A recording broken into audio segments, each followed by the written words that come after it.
We're just in this kind of la land lull, I'd call it, in the markets. The stocks just keep drifting up ever so slightly. Interest rates on the treasury bonds, the risk-free rates keep drifting up ever so slightly.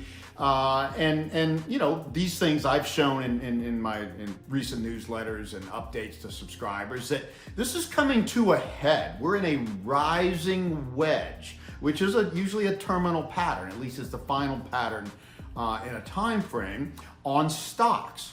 And of course, these rising rates, the excuse is, well, yeah, but it's just because the economy looks to be better with the COVID recovery and all this stuff and the vaccines and all. But hey, no, but these rising rates compete with stocks. One of the reasons stocks are so crazy overvalued in the worst economy ever is that zero interest rates, even long-term, are at 0 to negative. In most countries, negative. Even the US right now, a 10-year treasury bond with roughly 2% inflation short-term is a negative category and stuff. So we're in this thing, and so there's not a lot of reason for the markets to go down. But I think this is an illusion here.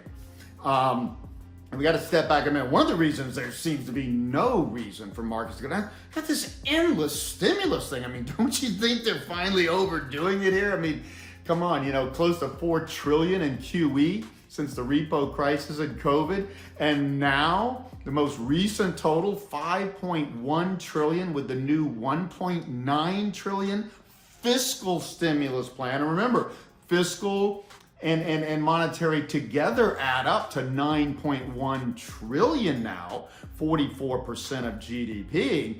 But the fiscal does have a different impact. The fiscal actually does largely go into businesses and checks to consumers and stimulus things, local and state governments that actually feed into growth in the economy, and that can also feed into some inflationary pressures. Now, again, we've proven now 11-year recovery that no matter how much stimulus and whatever happens, inflation is dead. So we're not going to get runaway inflation here or even high inflation, but it is creeping up a bit for now. But you got to remember, the underlying trend here is that we're in a deflationary period. We have slowing demographics, which are getting at their worst now between 2020 and 23 with the bottom of the baby boom spending cycle. And all of this debt that's much higher now, this financial asset bubble, all of this weighs on the economy and crimps future growth. So I think what we're going to see here, I think this is exactly where the market may end up peaking when nobody sees any reason for it. It's just, it may take another couple of weeks or so. It may take into April. I showed in an update recently that this rising wedge is going up so slowly at this point that it could just continue well into April. And there's a couple things that I think could happen that people should be looking for. One, Bitcoin.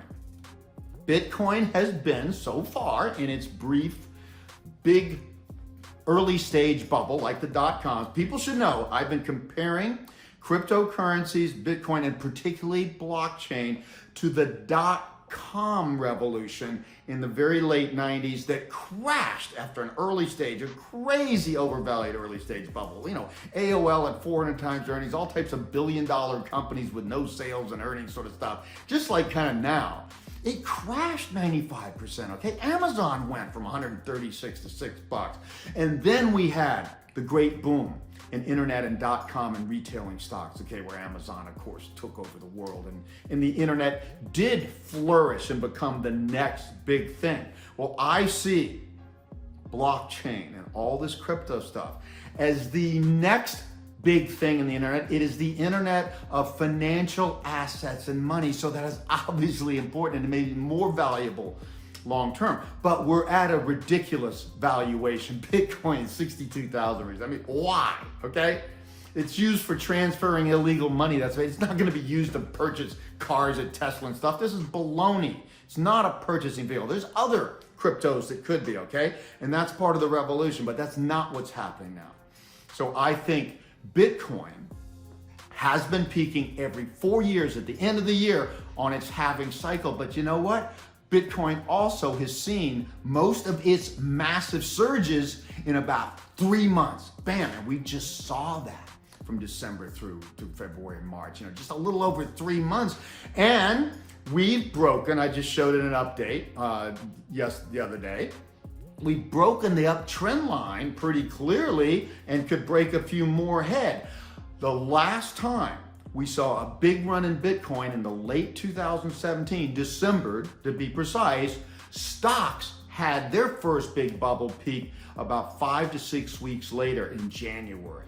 So I think if Bitcoin just peaked, and I'm seeing more signs of that, not sure yet, but looking more like it to me, then stocks could be peaking sometime into April. In fact, to make that same approximate lag as last time, it'd be around late April. So maybe stocks just keep creeping up here and interest rates keep creeping up, and then boom.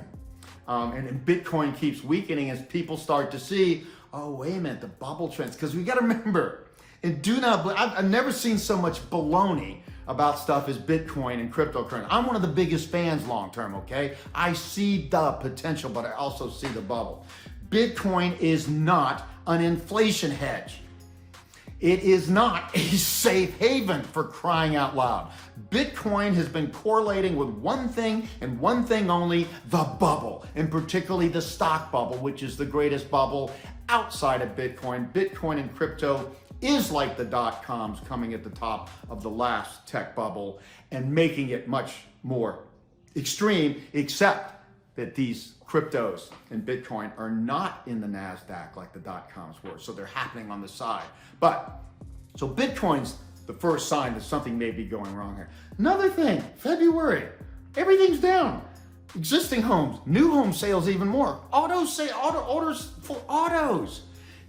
Durable goods. Wait a minute, we just had the biggest stimulus plan, 44% GDP in the last year, and you're telling me that the economy should not only just be growing, it should be steaming. Any continued disappointments, if we are at the point, which I've been warning, how long, and we're talking 11 years now, you keep stimulating people to buy more than they would, to refinance their home for the third, fourth time and get lower rates. And on, and stimulus plans and checks and stuff, and everybody's getting a free lunch. But where do people get well, I already bought my dream car. I already upgraded to a better house. I already refinanced my mortgage the third and fourth time. And where do people start saying, with COVID and everything, when do they maybe just stop spending? So that's another thing that could go wrong here. But there's a third thing. I don't understand why this isn't getting more press, and it's getting some. China. What have I said for the last decade? China is the epicenter of the greatest bubble in modern history, like the US was of the Roaring '20s bubble. The greatest bubble before this era, and on that ever important 90-year super bubble cycle. China, after being the biggest stimulator of growth in the world and artificial, they don't print money, they print condos and infrastructure. They just build stuff for nobody. That's the worst possible thing you could do long term for the economy and creating excess capacity and deflationary pressures, okay? China is actually, and remember, the reason they could print, be so aggressive in stimulus, they're not accountable to markets, okay? Well, the same thing. They're not doing what other countries are doing. Other countries are doing anything to keep their bubbles from bursting. China is now starting to prick their bubble a bit. They're starting to pull back. They don't want this thing to get out of control and look like idiots, which they are going to look like one way or the other. They've already gone too far. But what if also here, China's slowing of its bubble just starts to cascade around the world. Bitcoin's bursting. Oh, by the way, biotech's bursting too. The NASDAQ's the lead duck in this bubble is underperforming. All those markets are down 10, 15, 17%, including Bitcoin. This thing may be having a stealth peak here, so be on the lookout. I'm going to keep you updated, okay? Because there's no easy way to tell a bubble top like this. You got to remember, my best analogy, and this is the only way to think about something like this. Think of an avalanche. Snow just builds up and builds up and builds up. What causes an avalanche if you don't have an earthquake or something like that? One snowflake, okay? There's another great analysis. You drop stones down in a mound and it builds up tighter and tighter and tighter until one pebble, one stone causes an avalanche in that whole mountain of cloud. That's what happened. It's just that final dollar that goes in the market, the last dollar that anybody's going to put in the craziest, most overvalued bubble in history that's going up for no good reason other than printing money and endless stimulus in a dead economy. And if you don't think this economy is deader than 20 doornails after 11 years of unprecedented stimulus, and the most you can get it to grow is 2% and average 1.65%. If that's not dead, what is dead? This economy is dead. And it's just a matter of when something triggers this or the smart money finally realizes it. So we've got three things here. Surprise slowing when, my gosh, we should have more growth than ever. And it's not just 5.1 trillion in fiscal and 3.8 to 4 in monetary now. They got a $3 trillion infrastructure stimulus plan. They're going to build stuff for nobody. And everybody says we need infrastructure. That's way overstated, okay? I'm sorry. I've looked at it, okay? We're a mature country. We are not growing. Our workforce is never going to really grow again. So don't tell me we need tons of bridges and roads and stuff. We just may need to repair stuff. So they're just going to add more. So I'm telling you, just when everybody thinks, and there's no good reason whatsoever for the markets to break, they could break. And remember one chart. This is the chart I've shown month after month in newsletters and updates, and I'm going to keep showing it. It's the megaphone pattern.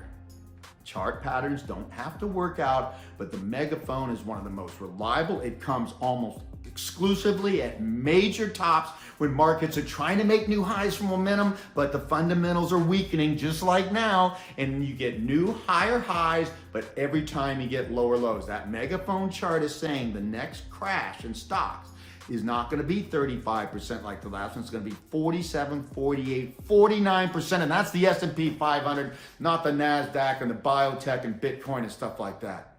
So that will be the final death nail to me. If after this much, 44% of GDP and with a 3 trillion infrastructure up to 60% of GDP, I mean, this is crazy to have this much stimulus to grow at 1 or 2%, okay?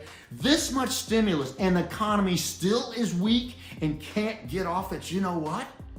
And stocks crash and go to new lows after all of this. I don't see how one idiot left in the world, the dumbest person in the world, okay, could think there's not something wrong here, and people start to lose faith in the greatest BS recovery and stimulus plan in all of history. So be on alert